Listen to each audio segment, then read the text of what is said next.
Good morning twelfth class.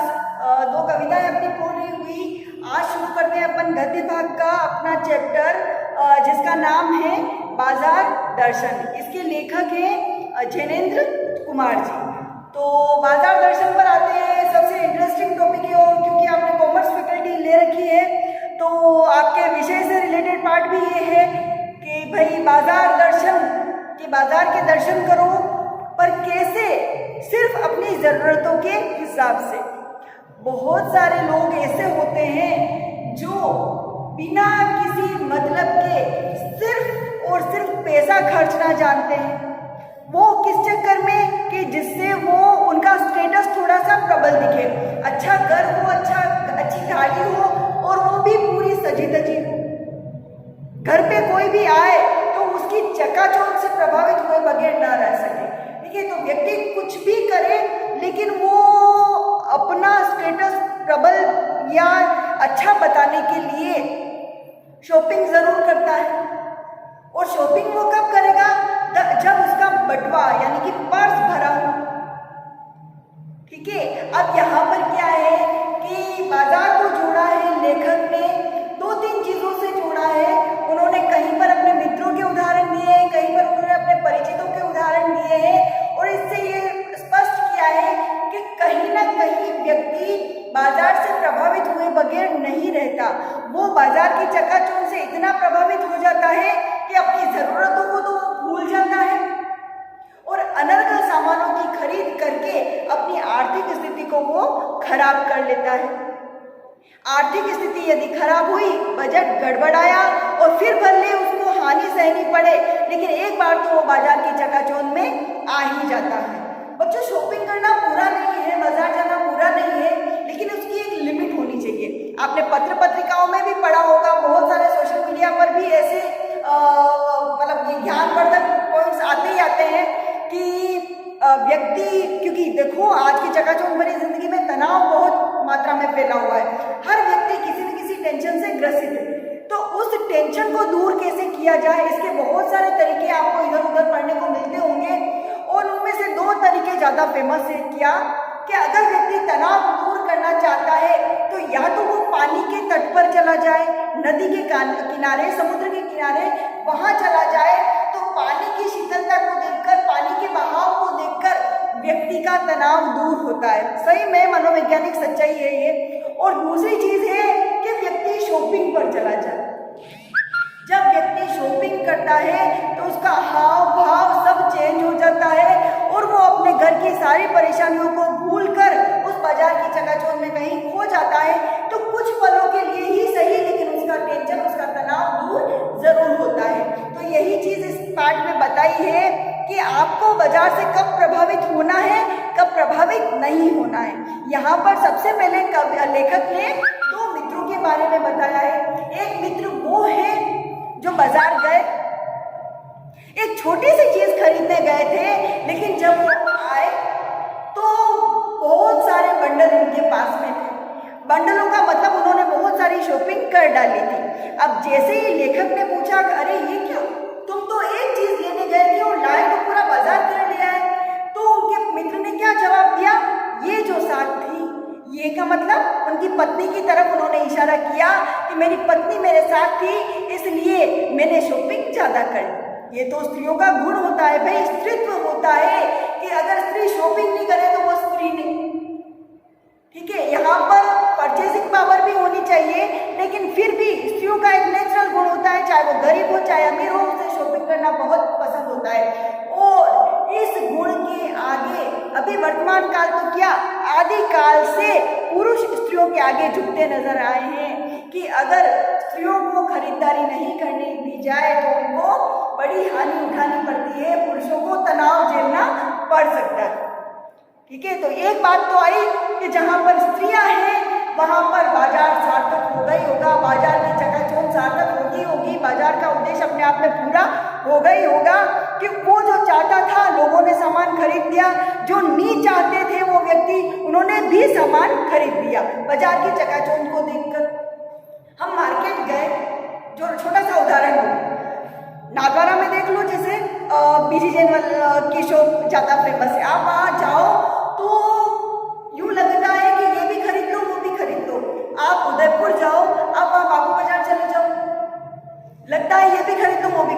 आप mall जाओ, mall में तो कोई चीज़ निकलवानी भी नहीं पड़ती, सभी अपने आंखों के सामने होते हैं कि ये खरीद लो, उसका प्राइस टैग देखा और फिर लगता है ये खरीद लो वो खरीद लो।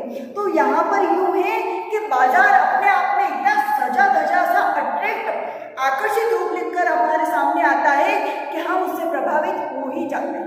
तो मैं बात कर रही थी लेखक के मित्र की, जो खरीदने एक चीज गए थे लेकिन बहुत सारी चीजें खरीद के आ गए और उन्होंने कारण क्या बताया अपनी पत्नी को कि मेरी पत्नी साथ में थी इसलिए मैं बहुत सारी चीजें खरीद कर ले आया। अब ये तो स्त्री होने का गुण है भाई कि वो खरीदारी करेगी ही करेगी। उसके बावजूद दूसरा कारण लेखक ने ये बताया है, स्त्री थी साथ में लेकिन दूसरा कारण भी था, तभी वो शॉपिंग कर पाया, तभी वो लेखक के मित्र खरीद पाए। क्या चीज थी वो? पैसा। बटवा उनका भरा था तभी तो वो खरीद पाए। पैसे ही नहीं होते तो पत्नी के कहने के भी बात भी क्या खरीदते।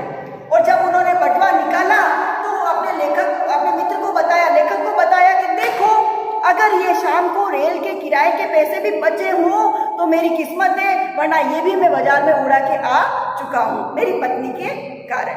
अब एक और दूसरे मित्र की बात लेखक करते हैं, जो दोपहर के पहले के बाजार निकलते हैं और देर शाम को घर लौटते हैं, लेकिन आते भी कैसे हैं? खाली हाथ। कुछ उन्होंने नहीं खरीदा। फिर लेखक आश्चर्य करे, अरे तुम सुबह से निकले हो, अब घर आए हो और तुमने कुछ नहीं खरीदा, क्यों नहीं खरीदा? तो वहां पर लेखक के मित्र ये कह रहे हैं कि मैं खरीदना तो बहुत कुछ चाहता था, लेकिन मैं ये निश्चय नहीं कर पाया कि मैं क्या नहीं खरीदूं। कोई भी एक चीज खरीदने का मतलब था किसी दूसरी चीज को छोड़ देना, और वो मैं बिल्कुल नहीं चाहता था। तो इसी असमंजस में मुझे खाली हाथ घर लौटना पड़ा। अब इसका क्या है कि भाई पैसा भी था, पावर भी था, लेकिन निश्चय करने की स्थिति में निश्चय न करने की स्थिति में, अनिश्चय की स्थिति में उस व्यक्ति को वापस खाली हाथ घर लौटना पड़ा। ये भी बाजार की ही जीत हुई बच्चों। कैसे हुई कि बाजार चाहता था कि वो व्यक्ति उससे प्रभावित हो और वो व्यक्ति उससे प्रभावित होगी।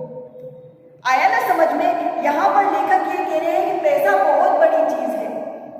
अगर पैसा नहीं है तो व्यक्ति चाहते हुए भी कुछ खरीद नहीं सकता, और पैसा है तो न चाहते हुए भी बहुत सारी चीजें खरीद लेता है। पैसे का पावर होना व्यक्ति का स्टेटस ही बदल देता है।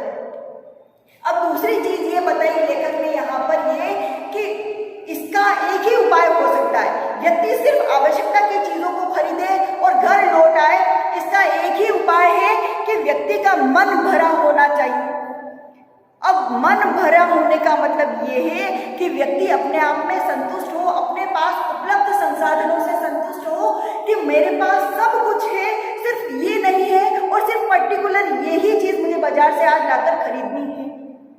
ये चीज अगर व्यक्ति को पता होगी तो बाजार उस पर हावी नहीं हो सकेगा, और इसके लिए मन को दृढ़ रखना आवश्यक है। अब यूं एक मन भरा या फिर मन बंद हो। मन बंद का मतलब ये नहीं है कि बाजार की चकाचौंध को देखकर आप आंखें बंद कर दो। ये तो एक हठ योग हो जाएगा, एक अपने आप के विरोध एक जिद हो जाएगी कि नहीं, मन मारना हो जाएगा कि नहीं मुझे ये चीज नहीं खरीदनी है। नहीं, मन मारना तो अपने आप को दुखी करना हो गया। बाजार ये भी नहीं चाहता कि व्यक्ति मन मारे, ईश्वर ये भी नहीं चाहता कि व्यक्ति मन मारे। ये तो फिर जिसका मन बंद हो गया है वो तो ईश्वर के समान हो जाता है, ईश्वर के समान हो जाता है कि जिसको कुछ नहीं चाहिए, अपने आप में वो संपूर्ण है, वो तो परमात्मा है। उसके अलावा, परमात्मा के अलावा इस संसार में जो भी व्यक्ति है, जो भी जीव है, उसको कुछ ना कुछ चीज की नीड आवश्यक रहती ही, किसी न किसी चीज की कमी उसको हमेशा खलती ही है। तो कुछ न चाहना, बाजार की चकाचौंध से आंखें बंद कर देना, ये तो ईश्वरीय गुण हो जाएगा, ये हम में नहीं हो सकता। लेकिन व्यक्ति का गुण क्या होगा, मानवीय गुण क्या होगा? सिर्फ अपनी आवश्यकता की चीजों को खरीदना। हम ईश्वर के तुल्य कभी नहीं हो सकते, लेकिन उस तुलना तक पहुंचने के लिए हम प्रयास जरूर कर सकते हैं कि खाली मन या बंद मन का मतलब ये नहीं कि आप उन इच्छाओं को मार दो, आप उन इच्छाओं से मुंह मोड़ लो। आप योगी बन जाओगे क्या? तपस्वी बन जाओगे क्या? नहीं, आपको योगी और तपस्वी नहीं बनना है।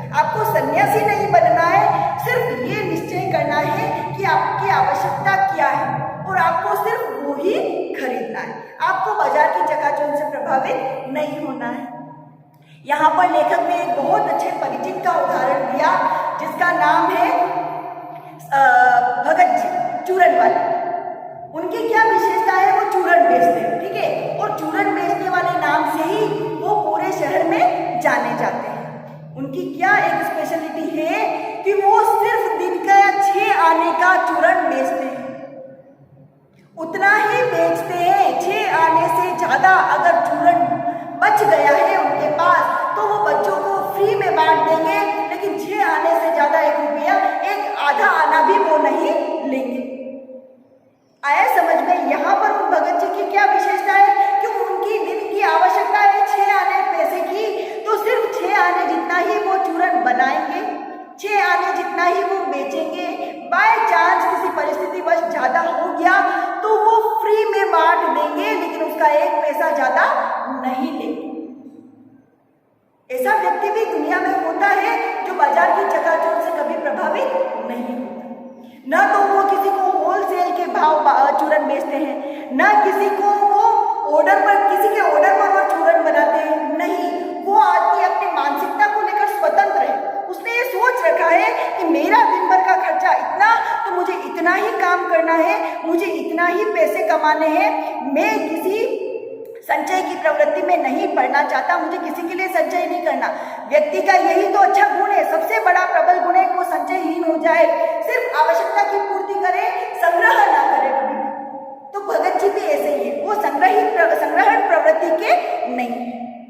अब वो ऐसा नहीं है कि वो बाजार नहीं जाते, बाजार भी वो जाते हैं, लेकिन बाजार से कभी प्रभावित नहीं होते। उनको पता है कि उनको चूरन बनाने का कच्चा सामान कहाँ मिलेगा, जस्ट लाइक जीरा या कुछ भी, अजवाइन हो गई, कुछ भी ऐसी कोई चीज है जो उनके चूरन बनाने के काम आती है, तो वो चीज जिस दुकान पर मिलती है उनको पता है कि मेरा उद्देश्य सिर्फ उस दुकान तक है। वो बाजार जाते हैं, उस दुकान तक जाते हैं, अपनी आवश्यकता का सामान लेते हैं और फिर लौट आते हैं। इसका मतलब ये नहीं कि इसके बीच, उस दुकान के बीच में और उनके घर के बीच में जितना बाजार पड़ा, जितनी दुकानें पड़ी, उन दुकानों को उन्होंने देखा ही नहीं, आंखें बंद करके वो नहीं चले थे। उन्होंने भी वो सारी चीजें देखी, उनको भी वो सारी चीजें पसंद आई, लेकिन वो व्यक्ति दृढ़ निश्चयी था।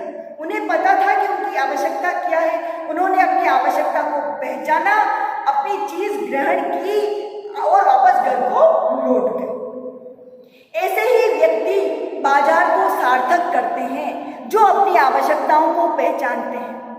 जो व्यक्ति अनर्गल खर्च करते हैं वो व्यक्ति बाजार के बाजारूपन को बढ़ाने वाले होते हैं। बाजारूपन मतलब कि कपटपूर्ण व्यवहार।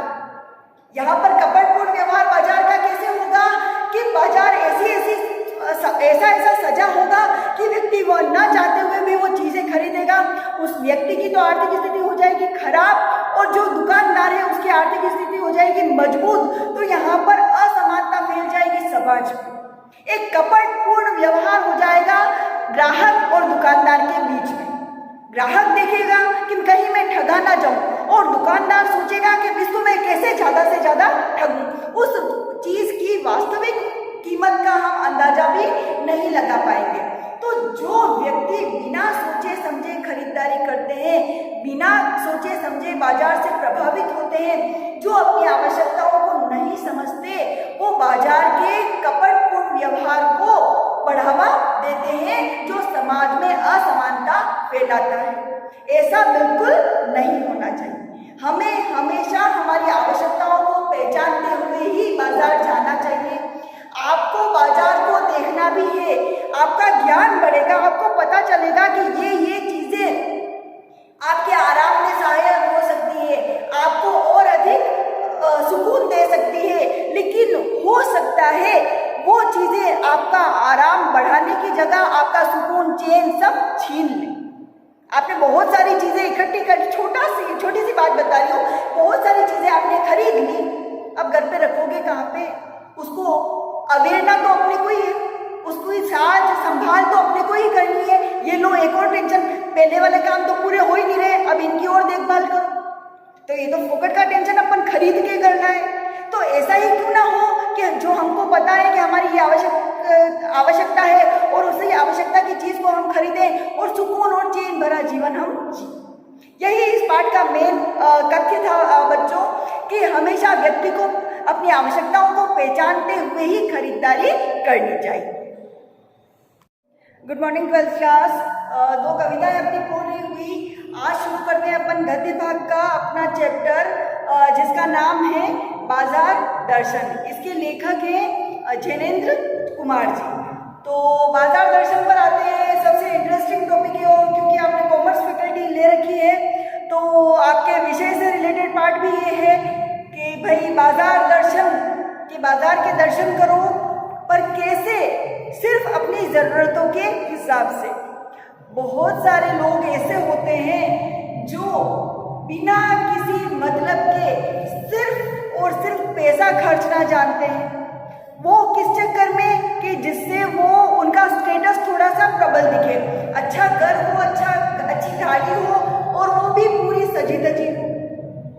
घर पे कोई भी आए तो उसकी चकाचौंध से प्रभावित हुए बगैर ना रह सके। ठीक है, तो व्यक्ति कुछ भी करे लेकिन वो अपना स्टेटस प्रबल या अच्छा बताने के लिए शॉपिंग जरूर करता है। और शॉपिंग वो कब करेगा? जब उसका बटवा यानी कि पर्स भरा हो। ठीक है, अब यहाँ पर क्या है कि बाजार को जोड़ा है लेखक ने, 2-3 चीजों से जोड़ा है। उन्होंने कहीं पर अपने मित्रों के उदाहरण दिए हैं, कहीं पर उन्होंने अपने परिचितों के उदाहरण दिए हैं और इससे ये स्पष्ट किया है कि कहीं ना कहीं व्यक्ति बाजार से प्रभावित हुए बगैर नहीं रहता। वो बाजार की चकाचौंध से इतना प्रभावित हो जाता है कि अपनी जरूरतों को तो भूल जाता है और अनर्गल सामानों की खरीद करके अपनी आर्थिक स्थिति को वो खराब कर लेता है। आर्थिक स्थिति यदि खराब हुई, बजट गड़बड़ाया और फिर भले उसको हानि सहनी पड़े, लेकिन एक बार तो वो बाजार की चकाचौंध में आ ही जाता है। बच्चों, शॉपिंग करना बुरा नहीं है, बाजार जाना बुरा नहीं है, लेकिन उसकी एक लिमिट होनी चाहिए। आपने पत्र पत्रिकाओं में भी पढ़ा होगा, बहुत सारे सोशल मीडिया पर भी ऐसे मतलब ज्ञानवर्धक पॉइंट्स आते ही आते हैं कि व्यक्ति, क्योंकि देखो आज की चकाचौंध भरी जिंदगी में तनाव बहुत मात्रा में फैला हुआ है। हर व्यक्ति किसी न किसी टेंशन से ग्रसित है, तो उस टेंशन को दूर कैसे किया जाए, इसके बहुत सारे तरीके आपको इधर उधर पढ़ने को मिलते होंगे और उनमें से 2 तरीके ज्यादा फेमस है। क्या कि अगर व्यक्ति तनाव दूर करना चाहता है तो या तो वो पानी के तट पर चला जाए, नदी के किनारे, समुद्र के किनारे वहां चला जाए, तो पानी की शीतलता को देखकर, पानी के बहाव को देखकर व्यक्ति का तनाव दूर होता है। सही में मनोवैज्ञानिक सच्चाई है ये। और दूसरी चीज है कि व्यक्ति शॉपिंग पर चला जाए। जब व्यक्ति शॉपिंग करता है तो उसका हाव भाव सब चेंज हो जाता है और वो अपने घर की सारी परेशानियों को भूलकर उस बाजार की चकाचौंध में कहीं खो जाता है। तो कुछ पलों के लिए ही सही, लेकिन उसका टेंशन, उसका तनाव दूर जरूर होता है। तो यही चीज इस पाठ में बताई है कि आपको बाजार से कब प्रभावित होना है, कब प्रभावित नहीं होना है। यहाँ पर सबसे पहले लेखक ने 2 मित्रों के बारे में बताया है। एक मित्र वो है जो बाजार गए, एक छोटी सी चीज खरीदने गए थे, लेकिन जब वो आए तो बहुत सारे बंडल उनके पास में थे। बंडलों का मतलब उन्होंने बहुत सारी शॉपिंग कर डाली थी। अब जैसे ही लेखक ने पूछा, अरे ये क्या, तुम तो एक चीज लेने गए थे और लाए तो पूरा बाजार कर लिया है, तो उनके मित्र ने क्या जवाब दिया, ये जो साथ थी, ये का मतलब उनकी पत्नी की तरफ उन्होंने इशारा किया कि मेरी पत्नी मेरे साथ थी इसलिए मैंने शॉपिंग ज्यादा कर। ये तो स्त्रियों का गुण होता है भाई, स्त्रीत्व होता है कि अगर स्त्री शॉपिंग नहीं करे तो वो स्त्री नहीं। ठीक है, यहाँ पर परचेसिंग पावर भी होनी चाहिए, लेकिन फिर भी स्त्रियों का एक नेचुरल गुण होता है, चाहे वो गरीब हो चाहे अमीर हो, उसे शॉपिंग करना बहुत पसंद होता है। और इस गुण के आगे अभी वर्तमान काल तो क्या, आदिकाल से पुरुष स्त्रियों के आगे झुकते नजर आए हैं कि अगर स्त्रियों को खरीदारी नहीं करने दी जाए तो उनको बड़ी हानि उठानी पड़ती है, पुरुषों को तनाव झेलना पड़ सकता है। ठीक है, तो एक बात तो आई कि जहाँ पर स्त्रियां हैं वहाँ पर बाजार सार्थक हो गई होगा, बाजार की चकाचौंध सार्थक होती होगी, बाजार का उद्देश्य अपने आप में पूरा हो गई होगा कि वो जो चाहता था लोगों ने सामान खरीद दिया, जो नहीं चाहते थे वो व्यक्ति उन्होंने भी सामान खरीद दिया बाजार की चकाचौंध को देखकर। हम मार्केट गए, जो छोटा सा उदाहरण दूं, नागवारा में देख लो, जैसे बीजी जैन की शॉप ज़्यादा फेमस है। आप वहाँ जाओ तो यूँ लगता है कि ये भी खरीद लो, वो भी खरीद लो। आप उदयपुर जाओ, आप वहाँ बापू बाजार चले जाओ, लगता है ये भी खरीद लो, वो भी खरीद लो। आप मॉल जाओ, मॉल में तो कोई चीज़ निकलवानी भी नहीं पड़ती, सभी अपने आंखों के सामने होते हैं कि ये खरीद लो, उसका प्राइस टैग देखा और फिर लगता है ये खरीद लो, वो खरीद लो। तो यहाँ पर यूँ है कि बाजार अपने आप में इतना सजा धजा सा अट्रैक्ट, आकर्षित रूप लेकर हमारे सामने आता है कि हम उससे प्रभावित हो ही जाते हैं। तो मैं बात कर रही थी लेखक के मित्र की, जो खरीदने एक चीज गए थे लेकिन बहुत सारी चीजें खरीद के आ गए, और उन्होंने कारण क्या बताया अपनी पत्नी को कि मेरी पत्नी साथ में थी इसलिए मैं बहुत सारी चीजें खरीद कर ले आए। अब ये तो स्त्री होने का गुण है भाई कि वो खरीदारी करेगी ही करेगी। उसके बावजूद दूसरा कारण लेखक ने ये बताया है, स्त्री थी साथ में लेकिन दूसरा कारण भी था, तभी वो शॉपिंग कर पाया, तभी वो लेखक के मित्र खरीद पाए। क्या चीज थी वो? पैसा। बटवा उनका भरा था, तभी तो वो खरीद पाए। पैसे ही नहीं होते तो पत्नी के कहने के भी बात भी क्या खरीदते। और जब उन्होंने बटवा निकाला तो अपने मित्र को बताया, लेखक को बताया कि देखो, अगर ये शाम को रेल के किराए के पैसे भी बचे हों तो मेरी किस्मत है, वरना ये भी मैं बाजार में उड़ा के आ चुका हूँ मेरी पत्नी के कारण। अब एक और दूसरे मित्र की बात लेखक करते हैं, जो दोपहर के पहले के बाजार निकलते हैं और देर शाम को घर लौटते हैं, लेकिन आते भी कैसे हैं? खाली हाथ। कुछ उन्होंने नहीं खरीदा। फिर लेखक आश्चर्य करे, अरे तुम सुबह से निकले हो, अब घर आए हो और तुमने कुछ नहीं खरीदा, क्यों नहीं खरीदा? तो वहां पर लेखक के मित्र ये कह रहे हैं कि मैं खरीदना तो बहुत कुछ चाहता था, लेकिन मैं ये निश्चय नहीं कर पाया कि मैं क्या नहीं खरीदूं। कोई भी एक चीज खरीदने का मतलब था किसी दूसरी चीज को छोड़ देना, और वो मैं बिल्कुल नहीं चाहता था। तो इसी असमंजस में मुझे खाली हाथ घर लौटना पड़ा। अब इसका क्या है कि भाई पैसा भी था, पावर भी था, लेकिन निश्चय करने की स्थिति में निश्चय न करने की स्थिति में, अनिश्चय की स्थिति में उस व्यक्ति को वापस खाली हाथ घर लौटना पड़ा। ये भी बाजार की ही जीत हुई बच्चों। कैसे हुई कि बाजार चाहता था कि वो व्यक्ति उससे प्रभावित हो और वो व्यक्ति उससे प्रभावित होगी। आया ना समझ में? यहाँ पर लेखक ये कह रहे हैं कि पैसा बहुत बड़ी चीज है। अगर पैसा नहीं है तो व्यक्ति चाहते हुए भी कुछ खरीद नहीं सकता, और पैसा है तो न चाहते हुए भी बहुत सारी चीजें खरीद लेता है। पैसे का पावर होना व्यक्ति का स्टेटस ही बदल देता है। अब दूसरी चीज ये बताई लेखक ने यहाँ पर ये कि इसका एक ही उपाय हो सकता है, व्यक्ति सिर्फ आवश्यकता की चीजों को खरीदे और घर लौट आए। इसका एक ही उपाय है कि व्यक्ति का मन भरा होना चाहिए। अब मन भरा होने का मतलब ये है कि व्यक्ति अपने आप में संतुष्ट हो, अपने पास उपलब्ध संसाधनों से संतुष्ट हो कि मेरे पास सब कुछ है, सिर्फ ये नहीं है और सिर्फ पर्टिकुलर यही चीज मुझे बाजार से आज लाकर खरीदनी है।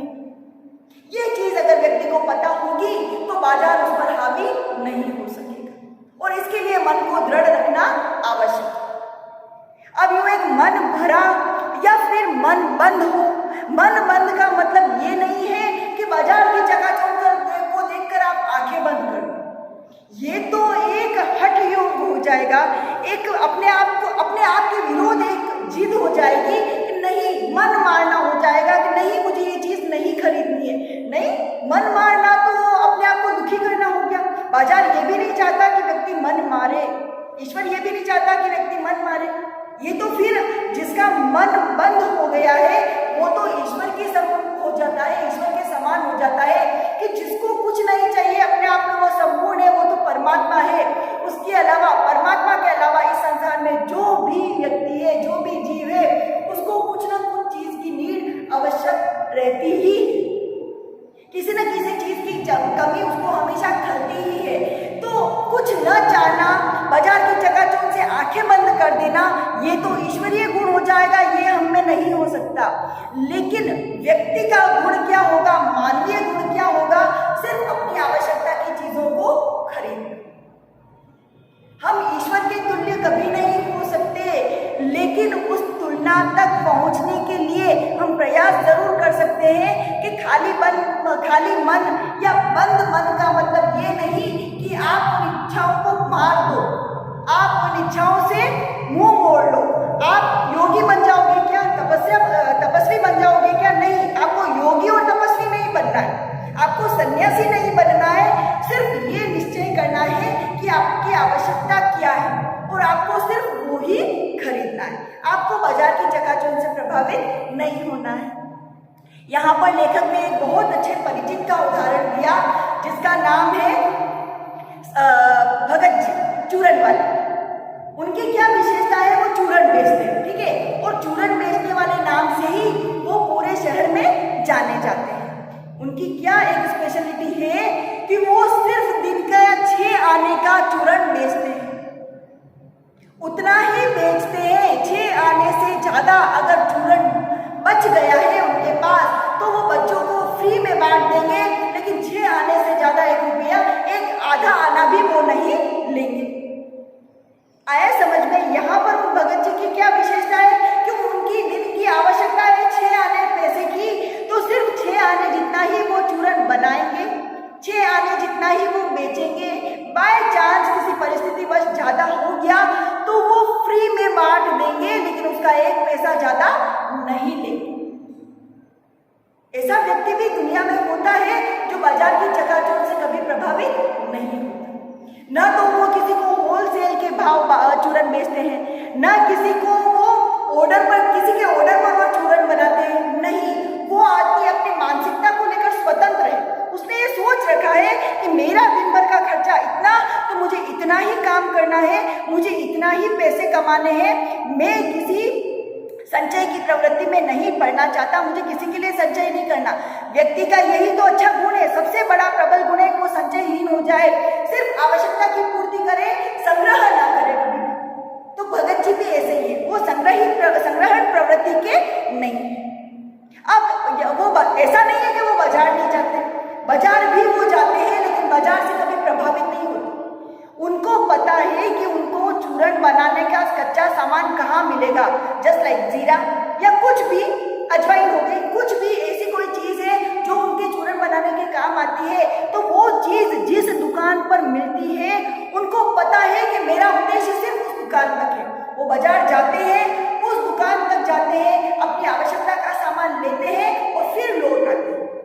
इसका मतलब ये नहीं कि इसके बीच, उस दुकान के बीच में और उनके घर के बीच में जितना बाजार पड़ा, जितनी दुकानें पड़ी, उन दुकानों को उन्होंने देखा ही नहीं, आंखें बंद करके वो नहीं चले थे। उन्होंने भी वो सारी चीजें देखी, उनको भी वो सारी चीजें पसंद आई, लेकिन वो व्यक्ति दृढ़ निश्चयी था। उन्हें पता था कि उनकी आवश्यकता क्या है। उन्होंने अपनी आवश्यकता को पहचाना, अपनी चीज ग्रहण की और वापस घर को लौट गए। ऐसे ही व्यक्ति बाजार को सार्थक करते हैं जो अपनी आवश्यकताओं को पहचानते हैं। जो व्यक्ति अनर्गल खर्च करते हैं वो व्यक्ति बाजार के बाजारूपन को बढ़ाने वाले होते हैं। बाजारूपन मतलब कि कपटपूर्ण व्यवहार। यहाँ पर कपटपूर्ण व्यवहार बाजार का कैसे होगा कि बाजार ऐसा सजा होगा कि व्यक्ति वह न चाहते हुए भी वो चीजें खरीदेगा। उस व्यक्ति की तो आर्थिक स्थिति हो जाएगी खराब और जो दुकानदार है उसकी आर्थिक स्थिति हो जाएगी मजबूत। तो यहाँ पर असमानता फैल जाएगी समाज में। एक कपटपूर्ण व्यवहार हो जाएगा ग्राहक और दुकानदार के बीच में। ग्राहक देखेगा कि कहीं मैं ठगा ना जाऊं और दुकानदार सोचेगा कि इसको मैं कैसे ज्यादा से ज्यादा ठगूं। उस चीज की वास्तविक कीमत का हम अंदाजा भी नहीं लगा पाएंगे। तो जो व्यक्ति बिना सोचे समझे खरीदारी करते हैं, बिना सोचे समझे बाजार से प्रभावित होते हैं, जो अपनी आवश्यकताओं को नहीं समझते, वो बाजार के कपटपूर्ण व्यवहार को बढ़ावा देते हैं जो समाज में असमानता फैलाता है। ऐसा बिल्कुल नहीं होना चाहिए। हमें हमेशा हमारी आवश्यकताओं को पहचानते हुए ही बाजार जाना चाहिए। आपको बाजार को देखना भी है, आपका ज्ञान बढ़ेगा, आपको पता चलेगा कि ये चीजें आपके आराम में सहायक हो सकती है, आपको और अधिक सुकून दे सकती है, लेकिन हो सकता है वो चीजें आपका आराम बढ़ाने की जगह आपका सुकून, चैन सब छीन ले। आपने बहुत सारी चीजें इकट्ठी कर, छोटी सी बात बता रही हूँ, बहुत सारी चीजें आपने खरीद ली, अब घर पे रखोगे कहाँ पे? उसको अवेरना तो अपने को ही है, उसको ही साज संभाल तो अपने को ही करनी है। ये लो एक और टेंशन, पहले वाले काम तो पूरे हो ही नहीं रहे, अब इनकी और देखभाल करो, तो ये तो फोकट का टेंशन अपन खरीद के करना है। तो ऐसा ही क्यों ना हो कि जो हमको पता है कि हमारी ये आवश्यकता है और उसी आवश्यकता की चीज को हम खरीदें और सुकून और चैन भरा जीवन हम जी। यही इस पाठ का मेन तथ्य था बच्चों, कि हमेशा व्यक्ति को अपनी आवश्यकताओं को पहचानते हुए ही खरीदारी करनी चाहिए।